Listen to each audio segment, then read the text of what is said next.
घर में 11 चीज रहती है, वो घर स्वर्ग के तुल्य होता है। 11 चीज़ों में 4 चीज़ें मैं बता चुका हूँ। घर में मित्र अच्छे आने चाहिए। दूसरी चीज़, घर में पवित्रता होनी चाहिए। तीसरी, घर में पुत्र आज्ञाकारी चाहिए। चौथी सीढ़ी बताई थी, घर में पतिव्रता नारी मधुर बोलने वाली होनी चाहिए। आज 5वीं सीढ़ी, घर में धन पवित्र होना चाहिए। धन की पवित्रता होगी तो अन्न पवित्र होगा, अन्न पवित्र होगा तो मन पवित्र होगा, और मन पवित्र होगा तो जीवन पवित्र होगा, जीवन पवित्र होगा तो चरित्र पवित्र होगा, और चरित्र पवित्र होगा तो परमात्मा के भजन के अंदर मन जरूर लगेगा। इसलिए धन पवित्र। धन कितना चाहिए? धन की आवश्यकता हर घर में रहती है। आवश्यकता के अनुसार धन होना चाहिए। इच्छाओं की कभी पूर्ति नहीं होगी। हम लोग ये सोचे कि धन इतना आवे कि हमारी इच्छा पूरी हो जावे। इच्छा कभी पूरी नहीं होगी।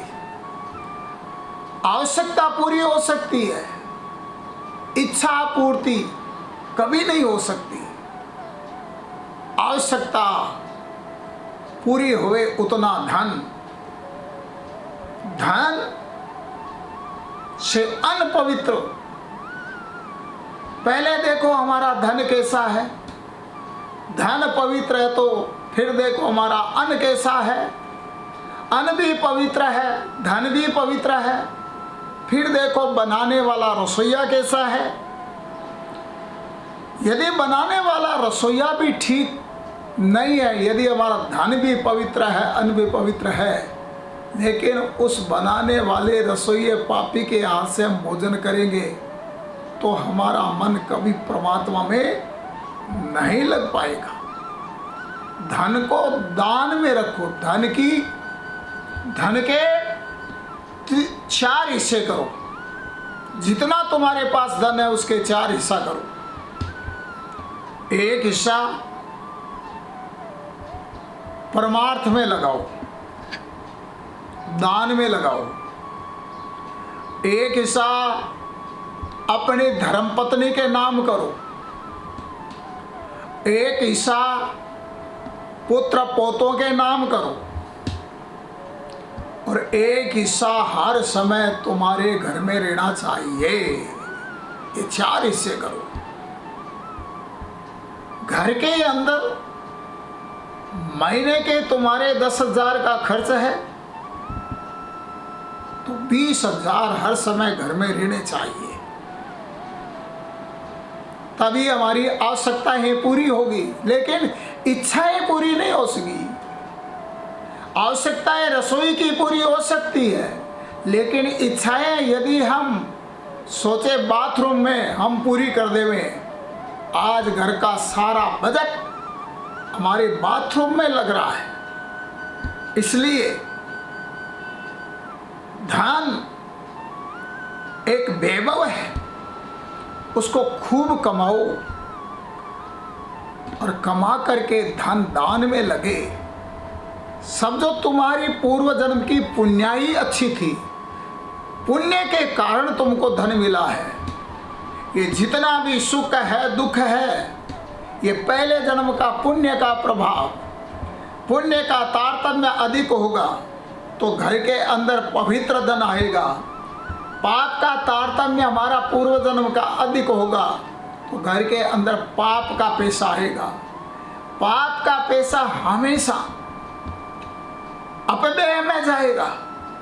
पाप का पैसा हमेशा सट्टा शराब में खर्च होगा, और पवित्र पैसा पुण्य का हमेशा सत्संग में और दान में खर्च होगा। यदि हमको धन से सुख मिल रहा है, समझो हमारे पूर्व जन्म का पुण्य है। और यदि हमारे पास धन तो आ गया, लेकिन जो उस धन के कारण बेचैनी रह रही है, रात में नींद नहीं आ रही है, शरीर में रुग्णता रह रही है, मन में विक्षिप्त रह रहा है, कोई ले न जावे, चोरी न हो जावे, ये भाव मन में क्यों आता है? क्योंकि धन कमाते समय हम चोरी से कमाएंगे तो हम घर में लाके धन रखेंगे, हमारे मन में यही आएगा हमारा धन कोई चोर न ले जावे।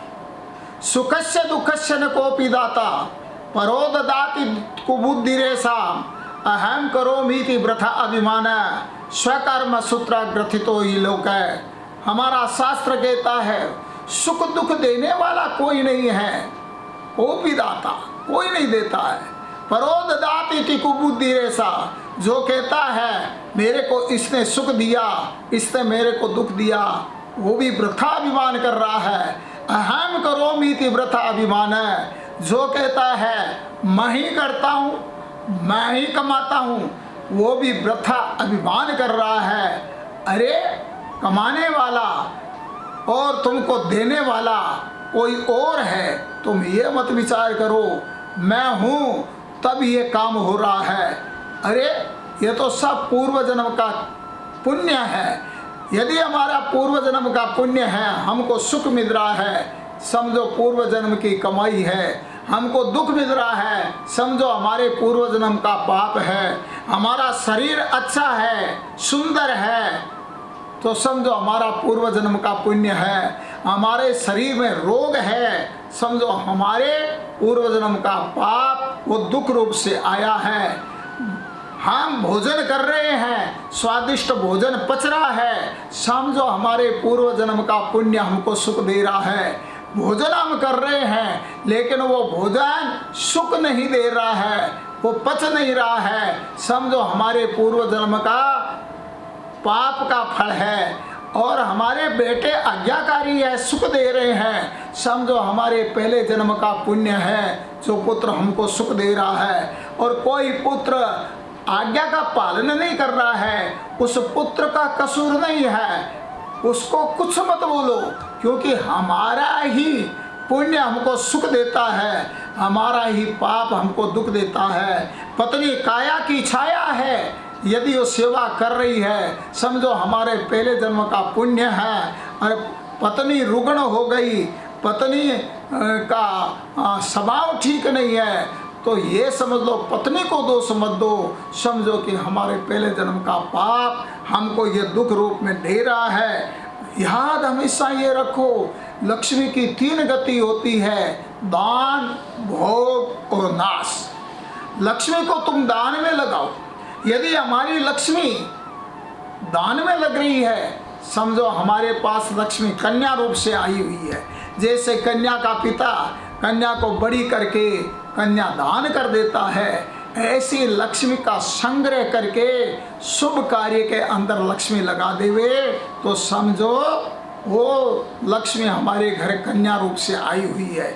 दूसरी लक्ष्मी की गति है भोग। हम खाने पीने में, पहनने में लक्ष्मी को खर्च करें, अच्छा खा रहे हैं, अच्छा पी रहे हैं, अच्छा कपड़ा पहन रहे हैं, घर के अंदर आवश्यकता के अनुसार सारा काम आ रहा है, समझो वो लक्ष्मी हमारे घर माँ रूप से आई है। जैसे माँ पुत्र की सारी आवश्यकताएं पूरी करती है, माँ ये सोचती है मेरा पुत्र अच्छा पहने, मेरा पुत्र अच्छा खावे, खाने पीने में, पहनने में लक्ष्मी खर्च हुए, समझ लो वो लक्ष्मी हमारे घर माँ रूप से आई है। तीसरी गति होती है नाश, जो कहता है लक्ष्मी मेरी है, मैं चाहूँ सट्टा खेलूं, मैं चाहूँ सिनेमा में जाऊँ, मैं चाहूँ शराब पीऊँ, लक्ष्मी मेरी है, उसी समय लक्ष्मी नाश हो जाएगी। लक्ष्मी कहती है अरे भैया मैं तेरी नहीं हूँ, तो मेरे को बेटी बना सकता है, तो मेरे को माँ बना सकता है,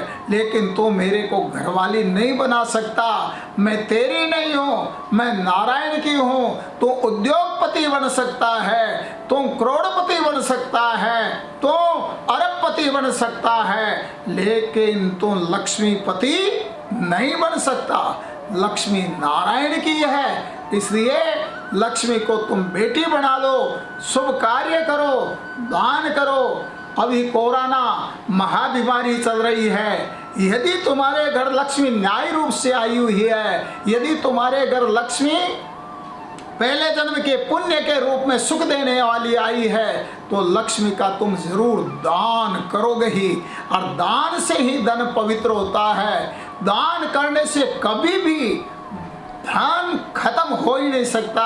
विचार करो, हमारे घर के अंदर कुंड होता है, उस कुंड के अंदर या टंकी के अंदर एक नाला पानी का आने का होता है, एक नाला पानी निकलने का होता है। जिससे पानी निकलता है उसको हम नेष्ठा बोलते हैं।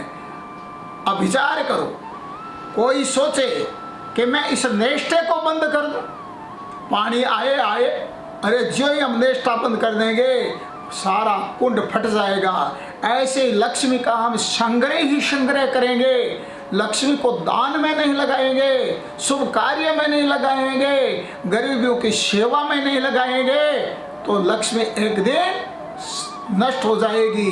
जैसे कुंड फट जाता है, तो धन में भी एक निष्ठा रखो दान का। जितना हो सके दान करो। दान से धन पवित्र होता है, भगवान के नाम से मन पवित्र होता है। तुम्हारे असाध्य यदि रोग भी लगा हुआ है, यदि उस रोग की निवृत्ति करना चाहते हो तो लक्ष्मी आवे, थोड़ा बहुत दान करो। अभी मौका है, सारे विश्व के अंदर महामारी फैली हुई है, इस मौके का तुम फायदा उठाओ। जितना हो सके गरीबों की सेवा करो। शास्त्रों में कथा आती है कि एक राजा था, घूमने के लिए गया, तो एक गरीब की झोपड़ी के अंदर एक छोटा सा बच्चा रो रहा था, माँ मेरे को भूख लगी है, माँ मेरे को लड्डू दे, माँ मेरे को लड्डू दे। उसी समय राजा के मन में विचार आया, ये गरीब का बच्चा रो रहा है। राजा के भयानक कोढ़ थी, उसने बहुत से उपचार कराए, बहुत सी दवाइयाँ उसने ली, बहुत से अनुष्ठान उसने कराए, लेकिन कोढ़ ठीक न हुई। राजा ने मंत्री से कहा, मंत्री एक काम कर, एक बच्चे के लिए लड्डू ला। जो ही मंत्री ने लड्डू ला के दिया, राजा ने उस लड्डू को बच्चे के हाथ में दिया। बच्चा इतना राजी हुआ, इतना राजी हुआ, जो ही लड्डू उसने खाया, खाते ही महाराज राजा की कोढ़ चली गई। तो भाई, गरीबों को दान देने से तुम्हारा असाध्य रोग भी दूर होता है। गरीबों को दान देने से तुम्हारे बड़े बड़े संकट, राहु केतु शनि, तुम पाठ कराते हो, पूजा कराते हो, पाठ पूजा से जितना फल नहीं मिलेगा, इस समय मौका है, इस समय में तुम दान दोगे तो तुम्हारे सारे कार्य निर्विघ्न पूरे हो जाएंगे। लक्ष्मी नारायण को समर्पित करो। हम 5वीं सिद्धि बता रहे हैं। घर में लक्ष्मी को रखना है तो तुम नारायण की सेवा करो। घर के अंदर तुलसी जी रखो। जिस घर में तुलसी जी रहती है उस घर के अंदर नारायण जरूर रहते हैं, क्योंकि तुलसी जी भगवान नारायण की प्राण प्रिया पत्नी है। हाँ, भगवान शालिग्राम पर चढ़ती है वो, तो घर में तुलसी जी रखा करो। घर के अंदर गाय रखो, तुम्हारे घर में लक्ष्मी रहेगी। गाय लक्ष्मी की बड़ी बहन है। घर में शंख रखो, तुम्हारे घर में लक्ष्मी रहेगी। शंख लक्ष्मी का बड़ा भाई है, और जिस घर में शंख रहता है उस घर के अंदर लक्ष्मी रहती है। हम विचार करते हैं हमारे घर में लक्ष्मी आवे, लेकिन लक्ष्मी के भाई शंख को हम रख ही नहीं सकते। मैं 5वां सोपान बता रहा हूँ। घर में तुलसी जी है, घर में शंख रहेगा तो तुम्हारे घर के अंदर लक्ष्मी जरूर आएगी। क्यों कि लक्ष्मी शंख की बहन है। अरे कम से कम राखड़ी पुण्यों के दिन तो भाई के पास जरूर आएगी। भाई दूज के समय लक्ष्मी तुम्हारे भाई के, अपने भाई के राखी बांधने जरूर आएगी। इसलिए नारायण भी वहीं रहते हैं जहाँ शंख रहता है।